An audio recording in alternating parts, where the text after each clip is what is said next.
Hello everyone. Today we will going to discuss about category of function. C language के अंदर function को 4 categories में classify किया गया है. First होता है no argument, no return value. Second होता है no argument and a return value. Third होता है argument and no return value. Fourth होता है argument and return value. इस वीडियो में हम फर्स्ट एंड सेकंड कैटेगरी के बारे में बात करेंगे. जब हमने फंक्शन के बारे में पढ़ा था तब हमने देखा था कि फंक्शन को किस तरह से डिफाइन किया जाता है. फंक्शन डिफाइन करते वक्त हमने देखा था कि रिटर्न टाइप क्या होता है, आर्ग्यूमेंट्स क्या होते हैं. उसी बिहाफ पर इसे 4 कैटेगरी में क्लासिफाई किया गया है. जब फंक्शन के थ्रू किसी और फंक्शन को कॉल किया जाता है तो जिस फंक्शन ने कॉल किया है वो फंक्शन क्या कहलाएगा, हमारा कॉल फंक्शन. और जिस फंक्शन को कॉल किया गया है वो क्या कहलाएगा, हमारा कॉल्ड फंक्शन. ये टर्म आपको पता होना चाहिए. जब हम क्या कर सकते हैं, फंक्शन के थ्रू किसी और फंक्शन को कॉल कर सकते हैं. आप एक ही फंक्शन को जितनी बार चाहे उतनी बार क्या कर सकते हो, कॉल कर सकते हैं. और जहाँ से चाहे वहाँ से क्या कर सकते हैं, हम उसे कॉल कर सकते हैं. लाइक आप फंक्शन के इनसाइड भी क्या कर सकते हो, फंक्शन को कॉल कर सकते हो. किसी और फंक्शन से भी उस फंक्शन को कॉल कर सकते हैं. यहाँ पर हमने एक डायग्राम क्रिएट किया है जहाँ पर हमने टोटल 2 फंक्शन का यूज़ किया है, फंक्शन 1 एंड फंक्शन 2. यहाँ हम ये देख रहे हैं कि कॉलिंग फंक्शन क्या है एंड कॉल्ड फंक्शन क्या है. यहाँ पर आप देखिए फंक्शन 2 है, इसको हमने क्या किया है, फंक्शन 1 के इनसाइड कॉल किया है. तो ये हमारा क्या कहलाएगा, कॉलिंग फंक्शन, जहाँ से हमने क्या किया था, इस फंक्शन को कॉल किया है. और जिस फंक्शन को कॉल किया गया है वो क्या कहलाएगा, हमारा कॉल्ड फंक्शन. अब हम बात कर रहे हैं no argument and no return value की. तो इसके अंदर किस तरह से काम किया जाता है, जब आप क्या करते हैं, किसी फंक्शन को कॉल करते हैं. लाइक यहाँ पर हमने फंक्शन 2 को कॉल किया. तो यहाँ पर आप देखिए हमने क्या किया है, एम्प्टी पैरामीटर पास किया है. हमने क्या पैरेंथेसिस के अंदर कोई आर्ग्यूमेंट दिया है नहीं. तो ये क्या है, राइट ना, एम्प्टी है. तो इसे हम क्या कहेंगे, नो आर्ग्यूमेंट, क्योंकि फंक्शन को कॉल करते वक्त हमने फंक्शन के साथ में कोई भी आर्ग्यूमेंट पास नहीं किया है. जब हमने फंक्शन को कॉल किया तो जो फंक्शन कॉल हुआ है ये क्या है, हमारा कॉल फंक्शन. इसने किसी तरह की वैल्यू रिटर्न नहीं की है, किसे, कॉलिंग फंक्शन को. इसलिए इसका टाइप क्या हो जाएगा, no argument and no return value. यहाँ पर किसी तरह का इनपुट नहीं दिया जाता है. जब हमने यहाँ पर इनपुट भी नहीं दिया है और नहीं इसके अंदर क्या होता है, किसी तरह का आउटपुट वापस से रिटर्न किया जाता है. इसलिए इसे no argument and no return value कहा जाता है. अब इसका हम एक एग्जाम्पल देखते हैं. हमने यहाँ पर एक यूज़र डिफाइन फंक्शन का यूज़ किया है, किस नाम से, ग्रेट नेम. यहाँ पर हमने फंक्शन को क्या किया, डिक्लेयर किया. फंक्शन डिक्लेरेशन हम ऑलरेडी देख चुके हैं. फंक्शन डिक्लेरेशन कंपाइलर को ये बताता है कि आपके प्रोग्राम के अंदर कितने फंक्शन का यूज़ हुआ है. जो फंक्शन आपने यूज़ किया है उसके अंदर उसका रिटर्न टाइप क्या है. लाइक यहाँ पर हमने रिटर्न टाइप क्या दे दिया है, वॉइड. दैट मीन्स कि कंपाइलर को पता पड़ जाएगा कि जो फंक्शन यूज़र ने बनाया है वो किसी तरह की वैल्यू रिटर्न नहीं करने वाला है. तो इसका टाइप क्या हो गया, नो रिटर्न वैल्यू. ये किसी भी तरह की वैल्यू रिटर्न नहीं करेगा. और आप देख रहे हैं यहाँ पर जो पैरेंथेसिस है फंक्शन के साथ में, वहाँ पर हमने कोई आर्ग्यूमेंट पास किया है. आपको कोई वेरिएबल नज़र आ रहा है उसके साथ में, नहीं. तो यहाँ पर हमने क्या किया है, किसी तरह के आर्ग्यूमेंट को पास नहीं किया है, नो आर्ग्यूमेंट. कंपाइलर को सिर्फ डिक्लेरेशन से इतना पता पड़ जाता है कि जो फंक्शन यूज़ हुए हैं उसका रिटर्न टाइप क्या है और उसके अंदर कितने पैरेंथेसिस, उसके अंदर कितने आर्ग्यूमेंट या पैरामीटर का यूज़ हुआ है. लाइक यहाँ पर सिर्फ डिक्लेरेशन से पता पड़ गया कि इसका टाइप क्या है, no argument and no return value. अब हमारा क्या होता है, मैन फंक्शन पर आता है कंट्रोल. मैन फंक्शन से हमारे प्रोग्राम का एग्जीक्यूशन स्टार्ट होता है.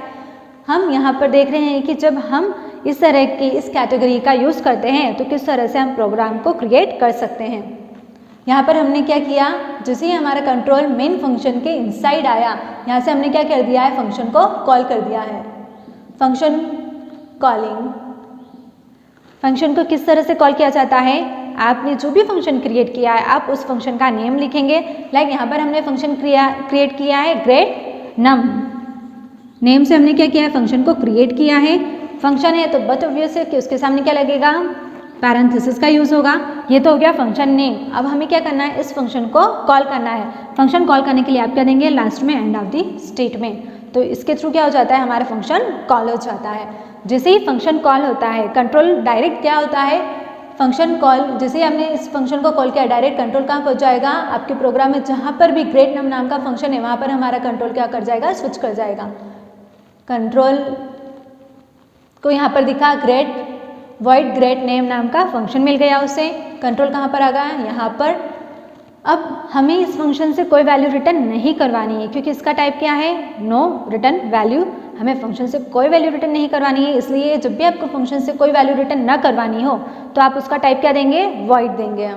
यहाँ पर हमने दे दिया है वॉइड। देन फंक्शन की बॉडी ओपन हुई, वहाँ पर हमने जो भी स्टेटमेंट क्या करने थे, प्रिंट करवाने थे, या जिस भी स्टेटमेंट को हमें क्या करना था, एग्जीक्यूट करवाना था, वो सारे लॉजिक हम कहाँ लिखेंगे, ग्रेट नम जो फंक्शन है उसके इनसाइड लिखेंगे। हमने ग्रेट नम जो है ग्रेटर नंबर के लिए एक प्रोग्राम को क्रिएट किया है जहाँ पर दो डिजिट के बीच में हम क्या करवा रहे हैं, कंपैरिजन करवा रहे हैं, ग्रेटर नंबर को फाइंड करवा रहे हैं और उस ग्रेटर नंबर को हम वहीं पर प्रिंट करवा रहे हैं। जो आउटपुट है उसे हम रिटर्न नहीं करवा रहे हैं, हम जो भी प्रोसेस है उसे क्या कर रहे हैं, नम नाम के फंक्शन के इनसाइड ही एग्जीक्यूट करवा रहे हैं। सो ग्रेटर नंबर के लिए हमें 2 नंबर की ज़रूरत थी, इसलिए हमने 2 वेरिएबल ले लिए ING। देन हमने क्या करवाया, स्क्रीन पर कंसोल पर एक स्टेटमेंट प्रिंट करवाया जिसके थ्रू यूज़र को ये पता चलेगा कि उसे क्या करना है, 2 नंबर को एंटर करना है जिनके बीच वो क्या करवाना चाहता है, आपस में कंपैरिजन करवाना चाहता है। देन हमने स्कैनफ का यूज़ किया है जिसके थ्रू जैसे ही यूज़र कोई वैल्यू एंटर करे तो वो क्या हो जाए, I और J की एड्रेस पर जाकर वो वैल्यू स्टोर हो जाए।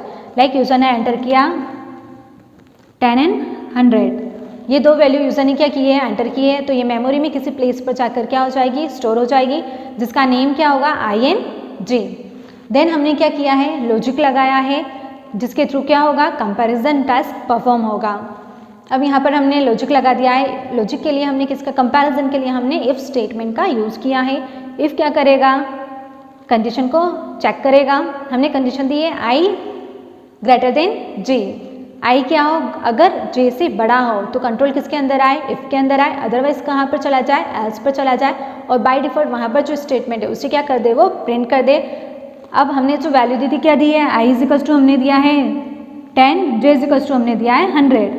तो क्या 10 ग्रेटर देन 100 है, कंडीशन क्या हो गई, फॉल्स हो गई। कंट्रोल कहाँ पर आ जाएगा, इफ़ से डायरेक्टली बाहर आ जाएगा। उसे क्या मिलेगा, कंडीशन ट्रू होने पर ही इफ़ ब्लॉक के इनसाइड जाएगा, अदरवाइज कंडीशन के फर्स्ट होने पर डायरेक्ट कहाँ आ जाएगा, एल्स पार्ट पर आ जाएगा। जैसे ही वो एल्स पर आएगा उसे एल्स के अंदर जो स्टेटमेंट मिलेगा उसे क्या कर देगा, वो एग्जीक्यूट कर देगा। यहाँ पर हमने स्टेटमेंट लिखा है print the greater number is %DJ। जो ग्रेटर नंबर है वो क्या है, J है, उसे क्या करेगा, हमारे कंसोल पर प्रिंट कर देगा।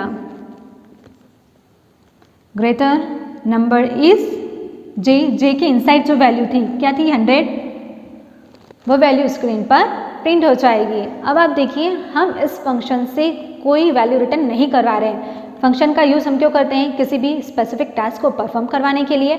जो भी फंक्शन ने टास्क परफॉर्म किया उसके बाद जो रिजल्ट आया उस रिजल्ट को हमने वापस से कॉलिंग फंक्शन को रिटर्न नहीं किया है। हमने डायरेक्ट जो भी एग्जीक्यूशन था वो यहीं पर करके इसे एंड कर दिया है। इसके बाद आपको और कोई स्टेटमेंट दिख रहा है, नहीं दिख रहा है। कंट्रोल को क्या मिला, एक क्लोज ब्रैकेट मिला, इसका मतलब क्या है, फंक्शन यहाँ पर एंड हो चुका है। तो वापस से कंट्रोल कहाँ चला जाएगा, जहाँ से उसे कॉल किया गया था। तो यहाँ से डायरेक्ट हमारा कंट्रोल कहाँ चला जाएगा, वापस से कॉलिंग फंक्शन की नेक्स्ट वाली लाइन पर चला जाएगा। उसे वहाँ पर क्या मिला, रिटर्न 0। दैट मीन्स हमारा प्रोग्राम यहाँ पर क्या होता है, टर्मिनेट होता है। इस तरह से न तो हमने फंक्शन को कॉल करते वक्त कोई वैल्यू दी थी, नहीं फंक्शन के एग्जीक्यूट होने के बाद जो आउटपुट हुआ उसे हमने रिटर्न करवाया। इस तरह से इसका टाइप क्या हुआ, no argument and no return value. जब आपको अपने प्रोग्राम के अंदर ऐसी कोई रिक्वायरमेंट हो, जब आपको नहीं कोई आर्ग्यूमेंट देना है, नहीं आपको कोई रिटर्न वैल्यू को क्या करना है, रिटर्न करवाना है, तब आप उसे उस तरह से राइट कर सकते हैं। सेकेंड टाइप होता है no argument and the return value. हम इनपुट तो कुछ नहीं दे रहे हैं, बट हम क्या चाहते हैं, एक आउटपुट को रिटर्न करवाना चाहते हैं। तब उसका टाइप आप क्या रखेंगे, no argument and no argument and a return value. No argument के लिए आप क्या करेंगे, जब फंक्शन को कॉल करेंगे तब किसी तरह के आर्ग्यूमेंट को पास नहीं करेंगे, बट जब आपका फंक्शन एग्जीक्यूट होगा, जिस फंक्शन को आपने कॉल किया है वो फंक्शन जब एग्जीक्यूट होगा तो उस प्रोसेस के दौरान वो क्या करे, एक आउटपुट जनरेट करे, और उस आउटपुट को आप क्या करोगे, वापस से रिटर्न करोगे किसी कॉलिंग फंक्शन को। यहाँ पर हमने सेम प्रोग्राम लिया है, उसे हमने किसके थ्रू बनाया है, no argument and return value के थ्रू हमने यहाँ पर उसे राइट किया है। यहाँ पर हम क्या करेंगे, जो हमारा आउटपुट आया था, क्या आउटपुट आया था हमारा यहाँ पर, आई ग्रेटर देन जे करने पर हमारे पास में कौन सी डिजिट बड़ी थी, जे बड़ी थी, तो अब हम क्या करेंगे, उसे रिटर्न करवा देंगे, किसे, कॉलिंग फंक्शन को। इसके लिए आपको थोड़ा सा चेंज करना पड़ेगा स्टेटमेंट के अंदर। यहाँ पर हमने दिया same hash include stdio.h and great num. यहाँ पर हमने क्या किया है, फंक्शन को सेम डिक्लेयर किया है। देन आ गया हमारा मेन फंक्शन। फिर जैसे ही हम मेन फंक्शन के अंदर आते हैं, यहाँ पर आप देख रहे हैं एक लोकल वेरिएबल आपको दिखेगा इंटीजर रिजल्ट नाम से। रिजल्ट क्या है, हमारा वेरिएबल है जिसका डेटा टाइप क्या है, इंटीजर, जो कि किस तरह की वैल्यू को होल्ड करेगा, इंटीजर टाइप की वैल्यू को होल्ड करेगा। देन हमने क्या वैल्यू इनिशियलाइज की है, हमने इसके अंदर कोई वैल्यू इनिशियलाइज नहीं की है, क्योंकि हम क्या चाहते हैं, इसके अंदर वो वैल्यू आए जो क्या करे, जब हमारा ग्रेट नम नाम का फंक्शन क्या हो, एग्जीक्यूट हो, तो वो प्रोसेस के दौरान जो आउटपुट जनरेट करेगा उस वैल्यू को कौन होल्ड करे, हमारा रिजल्ट नाम का वेरिएबल उसे होल्ड करे। इसलिए हमने उसे क्या रखा है, अभी एम्प्टी रखा है। आप देखिए देन नेक्स्ट लाइन पर हमने लिखा है result is equals to great num. अब हम क्या कर रहे हैं, फंक्शन को कॉल कर रहे हैं। जब हम फंक्शन से कोई वैल्यू चाहते हैं तब हम क्या करते हैं, एक वेरिएबल का यूज़ करते हैं, उसके थ्रू हम क्या करते हैं, फंक्शन को कॉल करवाते हैं। यहाँ पर हम फंक्शन से कोई वैल्यू नहीं चाहते थे, इसलिए हमने फंक्शन को डायरेक्टली कॉल कर दिया। यहाँ हम फंक्शन से एक वैल्यू को रिटर्न करवाना चाहते हैं। जब फंक्शन से कोई वैल्यू रिटर्न होगी तो उसके लिए क्या चाहिएगा, एक वेरिएबल चाहिएगा जो उस वैल्यू को क्या कर सके, होल्ड कर सके। इसके लिए यहाँ पर हमने रिजल्ट नाम का जो वेरिएबल था उसके थ्रू क्या किया, हमने यहाँ पर एक फंक्शन को कॉल करवा दिया ग्रेट नम को। तो यहाँ से कंट्रोल डायरेक्ट कहाँ आ जाएगा, ग्रेट नम पर आ जाएगा। देन यहाँ पर क्या होगा, सेम प्रोग्राम दिया है, यहाँ पर दो वेरिएबल लिया है आई जे और एक थर्ड वेरिएबल लिया है ग्रेट नम नाम से। सेम हम यहाँ पर भी क्या देंगे, दो वेरिएबल को इनपुट करेंगे, उस वेरिएबल को कौन स्टोर कर लेगा, हमारे स्कैनफ के थ्रू वो जो वैल्यू होगी वो एड्रेस आई के एड्रेस और जे के एड्रेस पर जाकर स्टोर हो जाएगी। देन कंपैरिजन होगा if I greater than J. Then control क्या होगा, इफ के इनसाइड ना आकर कहाँ चला जाएगा, एज पर, क्योंकि अभी हम आई और जे की वही वैल्यू लेकर चल रहे हैं 10 एंड 100। तो जे की वैल्यू क्या है 100, जिस वजह से ये कंडीशन यहाँ पर क्या हो जाती है, फॉल्स हो जाती है, क्योंकि आई ग्रेटर देन 100 नहीं है।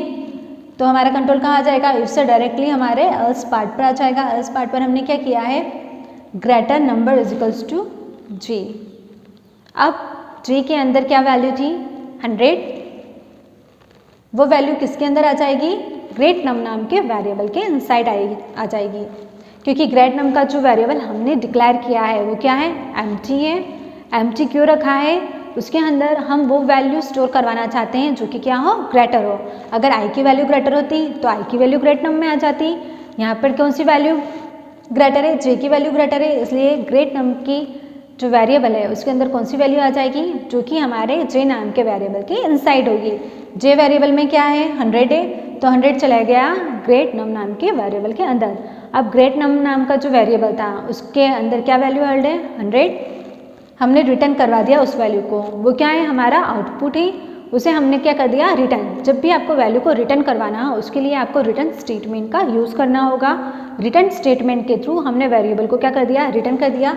अब जैसे ही हमने वेरिएबल को रिटर्न किया तो जो वेरिएबल के इनसाइड वैल्यू थी वो कहाँ पर चली जाएगी, रिजल्ट नाम के वेरिएबल के अंदर आ जाएगी। फिर हमने क्या किया, इस रिजल्ट को प्रिंट करवा दिया। प्रिंट करने के लिए प्रिंटफ स्टेटमेंट का यूज़ किया। The greater number is %d result. तो हमारी कंसोल पर क्या प्रिंट हो जाएगा, द ग्रेटर नंबर इज 100। इस तरह से हम वैल्यू को क्या करते हैं, पास करते हैं दो फंक्शन के बीच में। यहाँ पर जो कम्युनिकेशन हुआ वो क्या हुआ, सिंगल वे कम्युनिकेशन हुआ। हमने यहाँ से वैल्यू किसे पास कर दी, जो कॉलिंग फंक्शन था, ये हमारा क्या है कॉलिंग फंक्शन, और ये हमारा है कॉल्ड फंक्शन। कॉल्ड फंक्शन ने क्या की, वैल्यू रिटर्न की, और उस वैल्यू को कैच करने के लिए हमारे पास में वेरिएबल होना चाहिए, इसलिए हमने किस वेरिएबल का यूज़ किया, रिजल्ट नेम के वेरिएबल का यूज़ किया। वेरिएबल नेम डिफरेंट हो सकते हैं, जितने भी फंक्शन आप यहाँ पर यूज़ किए हैं, यहाँ पर क्या रखा है हमने, वेरिएबल का नेम डिफरेंट रखा है। वेरिएबल के थ्रू हम यहाँ से क्या कर रहे हैं, ग्रेट नम नाम के वेरिएबल से वैल्यू को क्या कर रहे हैं, पास कर रहे हैं। वहाँ पर हम रिजल्ट नाम के वेरिएबल के थ्रू क्या करवा रहे हैं, उस वैल्यू को कैच करवा रहे हैं। तो इस तरह से क्या हो रहा है, डिफरेंट वेरिएबल का हम यूज़ कर सकते हैं, नेम डिफरेंट हो सकते हैं बट वैल्यू क्या होगी, उन वेरिएबल की वैल्यू सेम होगी। लाइक यहाँ पर ग्रेट नंबर के अंदर क्या वैल्यू थी 100, जब ये वैल्यू हमने रिटर्न करवाई तो रिजल्ट के अंदर क्या वैल्यू जाएगी 100 वैल्यू ही इंसर्ट होगी। इस तरह से हमारा no argument and no return value and no argument and return value function जो होता है वो वर्क करता है। आई होप ये वीडियो आपके लिए यूजफुल रहा होगा। Thank you so much.